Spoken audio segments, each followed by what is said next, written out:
On this episode of Back Talk, Wouldn't want to give energy and passion to the SRS if they love taking care of patients with complex spine. So it seemed like a good fit. I can really think clearly on what I think makes a good rep. I mean, for me, the best features of rep, the features that really I have to have, are somebody that's very prepared.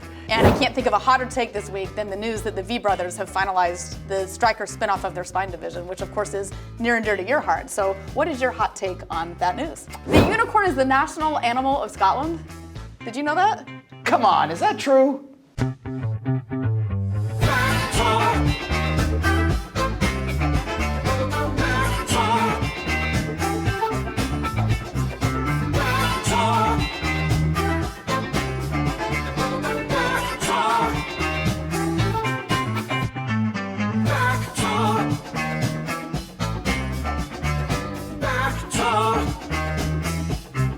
We are pleased to welcome our guest for this episode, Dr. Laurel Blakemore.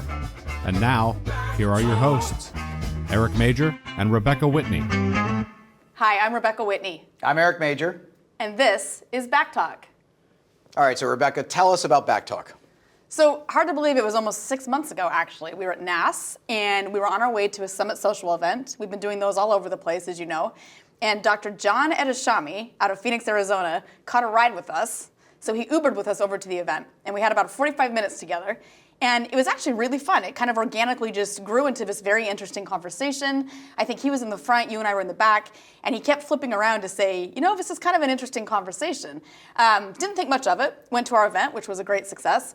And then he followed up, actually, sent a formal note over to the team saying, I think you guys should really consider doing more of this. So long story short, this is where the concept came from. So thank you, Dr. Edashami, for the idea. And now here we are. This is our first official podcast episode. So I think we were hammering him with lots of questions, and we were having fun, but we were asking all kinds of dynamic questions. And then afterwards, I remember we were talking about this concept. I remember the spine blogger from, 10 years ago. It was an anonymous blogger that was talking about the industry and the community. And this idea of bringing doctors, fellows, surgeons that are in training, patients, industry leaders, CEOs from other companies, engineers, marketing, field, nurses, everybody together, even investors, venture capital, private equity, and go through interviews with these people just to kind of learn more about the spine industry, talk about our industry. It's such a dynamic industry that's always changing. Yeah. Right? We're always seeing companies being sold or new companies being launched, new products from lots of different companies, lots of different thoughts and ideas and research, and I'm really excited about it. Yeah, me too. And to your point, it's such a dynamic space. And I think there's a shared passion in spine that you don't find elsewhere. I have actually about 11 years of experience in the spine industry, but before that, I spent about 15 years in other sectors of medtech. And the passion and the interest level in spine is unprecedented. And so to your point, to create this forum where we can bring in that shared perspective and just kind of banter around ideas and concepts can be really fun. I'm looking forward to it. So tell us a little bit about your background. Yeah, so I'm coming up on 11 years in spine, hard to believe. I actually joined Biomet Spine long before Zimmer, and Biomet had just acquired Lynx, and that's actually why we're based in Boulder, Colorado, still to this day. So when I joined the company, it was a fast-growing, privately held, spine-focused division of Biomet. And then about a year later, of course, Zimmer acquired Biomet, then we purchased LDR about a year after that, picked up MedTech Rosa Spine, which now, of course, is Rosa Knee and Hip as well. So there was a lot of change happening in a very short time period. Eventually, we ended up as ZimV, where Zimmer Biomet spun out their spine and dental division. So I came back from the orthopedic side to lead the spine division at that point. And then here we are as Highridge. We actually just celebrated our 1-year anniversary yesterday. So it's been exactly a year that we've been Highridge. And I can tell you, having 11 years of history, watching this company evolve and change, this is by far our most exciting chapter yet. It's great to be privately held. We are pure play spine. From our board to our executive leaders to the new commercial team we've hired, everybody is spine and spine only. Everybody knows the space, knows what it takes to win, and most importantly, I think, has a shared passion for being in this space. So really excited about Highridge and really excited about the 11 years I've spent in this very fascinating and dynamic industry. What about you? So I'm listening to you talk through that, and I'm thinking to myself, there was a point at which I thought I was retiring from spine, and just realized that the shared passion and the excitement about our industry and the uniqueness of our industry really got me so excited to get back involved. So my background was that I started in 1994 carrying the bag, and I did that for quite some time, and lived in the operating room and loved it. and then I had the opportunity with another surgeon to start a company called American Osteomedics, which was in the vertebroplasty, kyphoplasty space that we in fact sold to a company called Interport Cross that later became part of Biomet. Yep.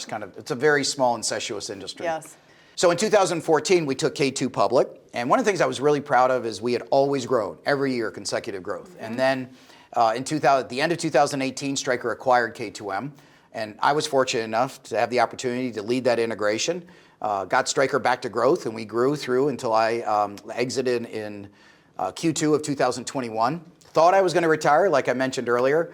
But then the HIG team, the private equity firm that was part of the spin out from ZimV to what is now Highridge, called and said, hey, would you like to get back engaged? I was so excited about Highridge and what you've created as this exciting privately held spine company that's focused on R&D and focused on growth and global in nature.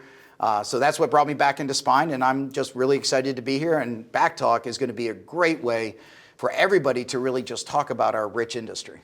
Yeah. That's great. You just couldn't stay away, could you? No, I couldn't. No. Spine has a way about luring us back in. Yeah. I hear that time and time again, Yeah. myself included. Welcome to this episode of Back Talk. I am thrilled to introduce you to our very first guest, Dr. Laurel Blakemore. Dr. Blakemore is not only a well-known pediatric scoliosis spine surgeon, but she is also the president of SRS. On top of that, outside of the OR, she is a competitive horseback rider. We're thrilled to have her on the show today. Dr. Blakemore, welcome to the show. Thank you very much. I'm delighted and honored to be here on the inaugural Back Talk. That's right. We're so excited to have you. I am too. So we'll start off. I'd love to hear more just about your career, your background, and how you ended up where you are here today. Oh, it's a checkered past. I came to medicine. I actually started medical school here in Ireland, here in the British Isles, and was not going to do surgery, was not going to do spine. But the more I went through my career and realized I really liked, well, for me, taking care of pediatric patients, and then particularly pediatric spine really appealed to me. It was super challenging. There are a lot, and there remain a lot of unanswered questions, right, that we try to fix. And so that, some people want to keep finding the challenge that can't be fixed, and we certainly find that in pediatric spine deformity. So it's really what I enjoy trying to solve and working with. Plus, I love working with the patient population that I do. That's fantastic. Yeah, I hear that from pediatric spine surgeons all the time. There's just something special about the patients that collectively we're able to help. So it's great to hear that passion. Yeah. And now I'm old enough that I actually hear back from some of my patients. I'll hear back from somebody who says, "Hey, I'm 25 and you did my surgery when I was 13, and I just wanted to let you know I just had my second child, and wow. I have a little back pain for sure." I mean, the whole long-term follow-up issues is another thing for pediatric orthopedic surgeons. But just to hear that people are doing well and that you've helped people and that you've had an impact on their lives and they remember who you were is really, it's such an honor. I think the older you get, the more you realize it's really a gift to have people put their trust in you for their child, for them. And so that's probably the biggest thrill still for all of us that take care of patients with complex spine, I think. Amazing. And Eric, you've known Dr. Blakemore a long time. Long time. We go back, we were just talking about it earlier, one of the first SRS meetings that we met at. I think I saw you singing in a bar. It was in Edinburgh back in 2010 or 11. Yeah, full disclosure, I learned some of those songs when I was living in Ireland, and I will not be singing them here. Yeah, we won't ask you to sing them. But all right, here's a fun question for you though. Watching your career, in complex spine and with deformity, and then knowing you personally in your career, your equestrian career, which people may not know how dangerous and difficult that is. Well, how do you think about that when you walk into a really tough complex spine case, or you walk into an arena that frankly is so challenging with a horse? Oh, I think that some of the skills that you use may be comparable. So, you have to be brave enough. If you're a surgeon, you have to be brave enough to take that responsibility in your hands. I think it requires some degree of courage to go in and do what we do in horses. We're working with an unpredictable partner. I mean, I love that. I love the thrill of having achieved that. And when I come out of the ring, and if I was good and fast and did the horse justice and they got to shine, that's really super powerful for me. And I continue to do it. It's a nice sport because I can keep doing it for a long time. It's a totally different thing. I think the responsibility, that's a responsibility of sorts, maybe to me, to the partner. But the responsibility that we take on and that we have working with patients is, that's so different. If I fail in that or I don't get the best outcome, that feeling is way harder for me. So I think that's more challenging for sure on every level, but maybe some of the same skills, the focus, the ability to sort of put something behind you and go in the next day and still do your best the next day. Some of those skills are really helpful. So I love both things, but they're different for sure.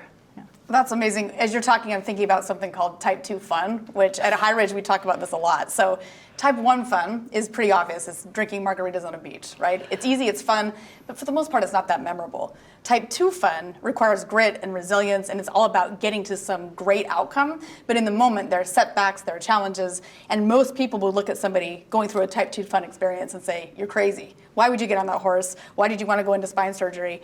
But you know, at Highridge, we're building a team of people, and we're working with surgeons who embrace type 2 fun, because that really are those rich moments in life. So listening to you talk, I love it, because we feel that way at Highridge, and it's nice to work with surgeons who also embrace those same characteristics. Yeah, I think similar thing. It's that the challenge is like, wow, can I do this? I mean, and then that makes you work really hard and do your very best, I think, day after day. And I think all surgeons who take on these cases have that quality. Yeah. I just get to apply it in a sport that I also love. That's great. I love it. So, okay, I've got an interesting question for you. If you were not doing what you do, and you didn't have your spine career, what would you be doing with your life? Oh, interesting question. So, you know, I was a creative writing major. I majored in creative writing and literature and was not going to go into med school. I seem to have had a lot of yes-no turns where I kept turning towards medicine. And I think that if I couldn't, I feel so lucky to do what I do, but if I couldn't, I think I probably would have found a way to apply those skills in medicine, like the skills in terms of communication. Because it's, that's something that we don't all get. Like, it's easy for me to edit a paper or write a paper because I have a lot of language skills that I acquired through that field of study.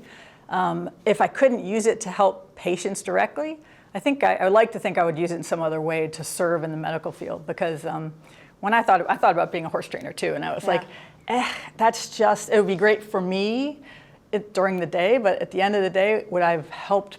The opportunity to help people, I think, is really what sucks us in, as everybody in healthcare. Really, we want to help people. You guys also want to help people, and so that's very. Once you've accepted that in your life, that's really hard to let go. So I would probably find another way to use my major, and still make healthcare a little bit more accessible, I guess, to people. Yeah, that's fantastic. I love it. Yeah. I don't know what that would be, but. Yeah, so really interesting listening to you talk about the turns in your career and how you ended up where you are. But I think we would all like to know, talk about that career. How did you end up as president of the Scoliosis Research Society? There's a two-part question, I think. One is, how did you get there? How did you navigate that over the last couple decades, right, to get to where you are? And then the second piece is, having known a lot of the former SRS presidents, I'd love to know now as SRS president, how do you balance everything between your equestrian life, your patients, your practice, and SRS? Would love to know both. Yeah. Let's see. I would say the path in SRS felt organic when I was doing it. I mean, when I look back on it, it is a ton of work and commitment. But the SRS to me it's a very special organization in that even as a young woman in spine, which, let's face it, there weren't a ton of young women in spine when I went in, I felt overall very welcomed in the SRS and very much like, show me what you got in terms of your achievement, your hard work, what you can do in spine care and spine surgery. So I felt like it made perfect sense to me, SRS. And so I came at SRS, I'd say, more through the education arm of the SRS rather than, I wasn't like necessarily a funded researcher, although I understood research and did some research and valued it. But really I came at SRS through education, and that I didn't think I wanted to be in the presidential line or leadership. I thought I just really liked being able to educate, and the SRS gave me a great venue to do that. And then when I understood sort of the things you could do in leadership that were unique, and to be in a society, how much of an honor it would be to help direct the society as we navigate the challenges that we face, I thought I would try to do that. So, but not everybody, there's lots of people that love working in the SRS. They don't all necessarily want to serve in a high leadership capacity, and we don't all get the opportunity. So again, super lucky. I'm not always sure how it happened, but I'm sure some of it was hard work and some of it was luck, and some of it is just that I almost feel like, who wouldn't want to give energy and passion to the SRS if they love taking care of patients with complex spine. So it seemed like a good fit, yeah. In terms of the second question, which is how do I balance all that? Yeah, I'm not sure this is the best way to do it, but I kind of feel like my life's in buckets, right? And some of the buckets are going to take up more time and treasure and energy than others. So I'm currently serving as a CEO of a multi-specialty group, and they were very supportive of me taking the role in SRS. But so I'm half-time clinical and half-time executive or leadership, and I find that super interesting and rewarding. Obviously not a business major, so I had a lot to learn. It was a really steep learning curve, and I really enjoyed that. But I told them, well, I'm going to do this leadership position, but they still often on a Wednesday afternoon call and say, deal with this thing that's happening in the leadership or executive role, and I'm doing something for SRS. So right now, SRS is taking up a lot of weight. That bucket's pretty heavy because it's a big lift to be part of leadership in SRS. But that'll at the end of this year, it backs off a little bit. Past president is a little bit less. And so I can sort of, as long as I can successfully meet my responsibilities, I feel like, as CEO and surgeon, then I think I can do that with support. I mean, obviously, we all rely a lot on the support of our teams at home, our co-surgeons that help us, take care of patients when we're out of town or take call. So you need a village to some extent to take on a role like this, because for us, the presidential line's a 4-year commitment. And then the other part's the writing, which people keep saying, how can you possibly do that? And I don't know, it kind of fills the cracks. It fills in the cracks. And then, like everybody, you find time for your personal life and for your partner. I'm married to someone who used to be a spine surgeon, so that's helpful. He understands and he's very supportive. But all those things can get a little out of balance too. So it's like all of us, we find a way to sort of make sure that nothing gets neglected, or if it's getting neglected, that we're conscious of it and we're answering to it at some point before things fall apart, I hope. And I was his rep. And you were his rep when he was... In 1996, yes. I was his rep at Walter Reed, right? He was a good surgeon, huh? You're dating yourself. I know. But, yeah. So having been a rep, I've got to ask you the question. So I'm sure you've had reps in the OR that were awful and reps in the OR that were great. Give us some examples of a good rep, a bad rep, maybe some interesting stories. I can really think clearly on what I think makes a good rep. I mean, for me, the best features of rep, the features that really I have to have, are somebody that's very prepared. And prepared doesn't necessarily mean they bring the whole kitchen sink, but they communicate with you, and that's a two-way street. The surgeon needs to communicate too, but that communication about what the case is, what you're going to do, again, it makes you better in the OR if you've had that conversation beforehand, so that they know what challenge you think you're going to face and they can come up with some solutions. So somebody that's really prepared, and then somebody that's really engaged. And engaged is both that you feel that they're as passionate about taking great care of the patient as you are, and I have reps that feel like that. And they stay in the boat, because less and less as I get older, but for sure surgeons they feel that stress of being where the buck stops. And so we can be difficult, I think, sometimes, and be demanding. Not in the moment, we're just trying to solve the problem, but it feels like we're accusing the person of not being ready. But if they can stay in the boat and stay with you on that, and not just get mad and walk away or give up, that really helps. Then that helps focus the surgeon again, I think, sometimes. And young surgeons really, I think, benefit from that. When you get older, you should by then know better than to do that. I think the reps I have had challenges with, I hate when they don't seem to have any idea what you're doing, and you feel like they just got assigned you the day before, but it's the first time they've ever put in that kind of growth-friendly implant or something like that. And yes, their company sells it, but they are not on board with it. They're not interested. It shows. I mean, they can say whatever, people can say whatever they want, but you feel whether they're engaged. So people that aren't engaged are really challenging for me. And I don't want to go through individual experiences like that, but I think every surgeon's had them, and that sometimes influences our decisions about how we choose to treat patients.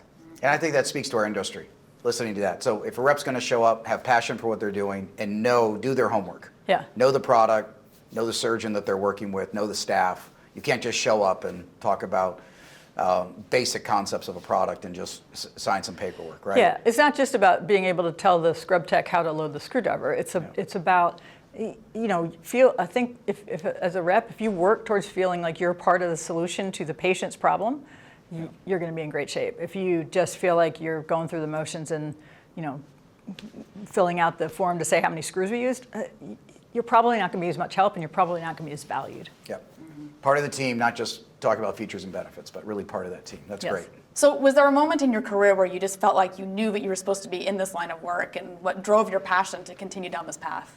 I didn't come to doing what I do early. I didn't go into med school with this intent, but I think as I got exposure to pediatric orthopedics for me and to spine surgery, which was so challenging, in particular early onset scoliosis, I can think of really two patients that when I was involved in their care as a fellow and as a junior attending, what we were doing to try to meet the challenges of this very difficult problem with a very crooked spine that didn't have much growth potential. So we were trying to maintain control of the spinal deformity, and it didn't turn out well. The implants didn't hold, things went bad. It's a terrible responsibility to know that even though you're trying your best and doing the best thing you know how at that time, some of your actions are still going to come out poorly for the patient. And that, even though that seems daunting, and it was really difficult for the whole team, it was also a moment to say, we can do better. I know that this is worthwhile to find opportunities where for the next kid that comes in that looks like this and has this problem, our solutions are a little better, and so working on research, working with our industry partners, these are how we solve those problems, and so we don't have to keep living through that experience over and over, and I think that's really what drove me into early onset scoliosis. Yeah, and I think internally we share that passion, to your point. I mean, our engineers are highly motivated to partner with thought-leading surgeons to make products better for patients. So even though we come at it from a different angle than our surgeon partners, we're all in it together, and collectively, hopefully we're moving things forward in a positive way. Yeah, I mean, growth modulation is an effort to say, is there a better way than sticking all the bones together? Mm-hmm. And it's a work in progress, but if we do it in a way that's responsible and ethical, and we, I think, understand that who we're serving, which is, of course, these young patients who are going to live a lifetime with what we do to them, I think we're going to get there. But that's what is really exciting, right, is meeting those challenges and I think one of the things young surgeons, at least when I was younger, I maybe didn't question things as much. I was like, okay, sure, this is what we do. We put rods in and we fuse from T4 to L4. Well, no, we don't. We shouldn't. And now I'm much more quick to question what we do and say there's something better. We haven't thought of it. I don't know what it's going to be always. It may be biologics. It may be something else. But there's going to be a better answer, and we need to keep working for it. And that's why that's part of what's great about SRS, I would say, is that research is still our middle name, and that's where we're trying to go. We're trying to find those better answers. Yeah, we're really fortunate to be in this industry. I know that as business leaders, to bring our employees in and remind them every day that everything they do is there to support surgeons like yourself who are helping those patients. And it's really rewarding for our team and for our industry to know we have that impact. So I was listening to you guys talk, and here's a question I have for you. So when you look at that really impressive career, what are one or two lessons learned that you would want to share with people from a career perspective? Let's say it's a fellow or someone just entering spine. What are some of your lessons learned? I think one is build your team. So it's the surgeon personality, at least when I was training, was a little bit of I can do it all and I don't need anybody's help. And the more I rely on other people in my team to help really make that great and bring them in, the more I get value out of that input. So the more I think engaged your team is in helping you take care, and your team is everybody from your rep who's got ideas for how to do things, maybe to your nurses, to your scrub techs. Having an engaged, excited team is infinitely better. And I didn't really I don't think as good a job as I should have building those kind of teams in the first half of my career. Now I really pay attention to it because I see how much value there is. I think that's one thing. And I think also get involved in organizations. Like for me, it's SRS, but get involved in a volunteer organization, a society like this, where the opportunity for me to interact with people who are so much smarter than me, like Faram, Pelise, and Marinas, and Sukin. I mean, the group that we have in leadership, but all of the members really have something to teach each other, and these opportunities are what make you better at answering these hard questions. So I think I can't imagine practicing in a vacuum where you you don't engage with a society like this. And so for a lot of us, engagement brings you to leadership positions, but to even just come and talk to people and bring your cases. And I think when young surgeons are brave enough to do that, they really come along way faster than surgeons that don't catch on to that until later in their career.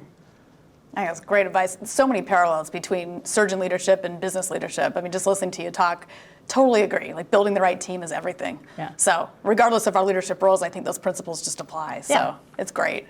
Yeah, Well, this has been fantastic. It's been so nice just to hear your perspective and to spend a few minutes just picking your brain on all things spine. So thank you so much. I think it's very fitting that you're our first guest and we're actually coming to our audience live from IMAST in Scotland. And as our SRS president, we thought you'd be a very fitting first-time guest for us. So thank you so much. I'm really honored. I think you guys are doing amazing work, and it's great to be part of your inaugural podcast. Exciting. And the best thing is soon we're going to go be drinking whiskey in That's right. Scotland. There we go. Where else, right? Exactly.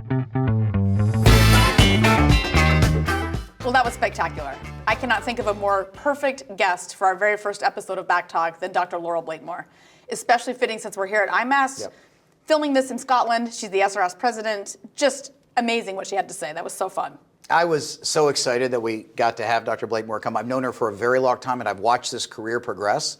It's been very impressive to watch what she's done with her career. Not to mention, obviously, the fact that in this complex spine space, the children that she impacts every day and what we do to help her. But I get really excited when we have an opportunity to interview somebody like that. And I did mean it when I said, I think it was like 2010 or 12, when we were at Edinburgh, when she was singing in the bar. It just brought back lots of fun memories. So many years of knowing her and now watching her get to the point where she's president of SRS. It's really, really cool. Yeah, it's fantastic. Yeah. I totally agree. Yeah. So one of the things we're doing on Back Talk, as we said a little earlier in the episode, is looking at hot takes in spine.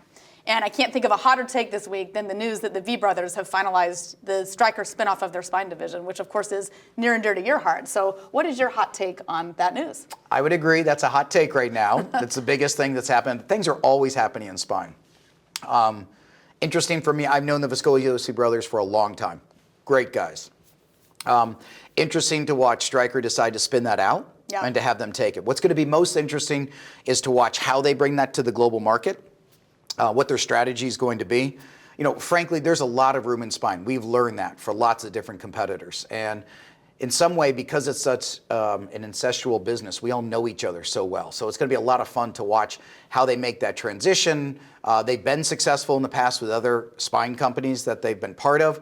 So I'm actually very much looking forward to what VB Spine becomes and have a chance to connect with them. Yeah, it's fascinating the parallels between the two, because obviously Highridge used to be the Zimmer Biomet spine division. VB Spine used to be now the Stryker spine division. Both Stryker and Zimmer Biomet are primarily known for their strong presence in large joints. Both have had a spine division. And I think we're about, 14 months ahead of the Stryker news. So very parallel paths. And I think for me, it's going to be very fascinating to watch not just one, but two large orthopedic companies divest their spine business to give it that focus and that energy and that drive. So they're embarking right now on what we started about 14 months ago. So it's just going to be very interesting to watch how this evolves. But I agree, there's always room for innovation, and I think the commitment to the spine space and putting more people into the space that truly understand and are passionate about spine is going to be good for all of us. So really interested to see where this goes. So we're learning as we go with Back Talk, but this is an example of one that we should, keep our viewers up to speed on as we watch what happens with this and all the other things happening in spine right now. That's There's right. always new things. That's right. There's always new things, which is why it's never boring and such a fun industry to work in. So as you can see, we are really excited about Back Talk. We know that you will find this to be very meaningful content, so please tune in, like, subscribe, and we can't wait to get this thing going.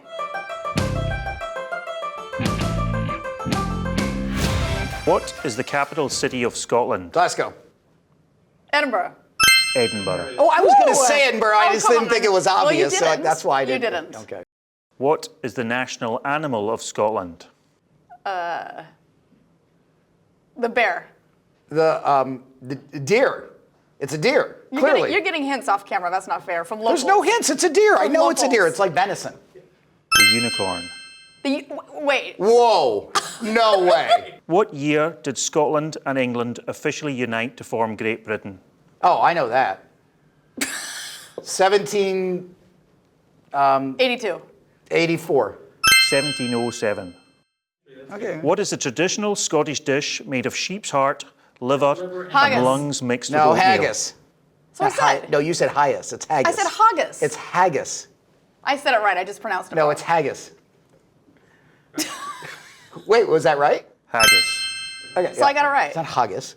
It's haggis. What is the name of the famous monster said to inhabit a Scottish loch? Loch Ness Loch Ness Monster. Monster. The Loch Ness Monster, Nessie. Lockie, something like that. Yes. Nessie. That Nessie. I knew it was a something. Yeah. We want to do a toast. Oh, excellent. Is it whiskey? That's okay. Any toast is a toast. Slanjava. Thanks so much for joining us on this episode of Back Talk. I want to thank Dr. Blakemore for her hot takes on spine. See you next time.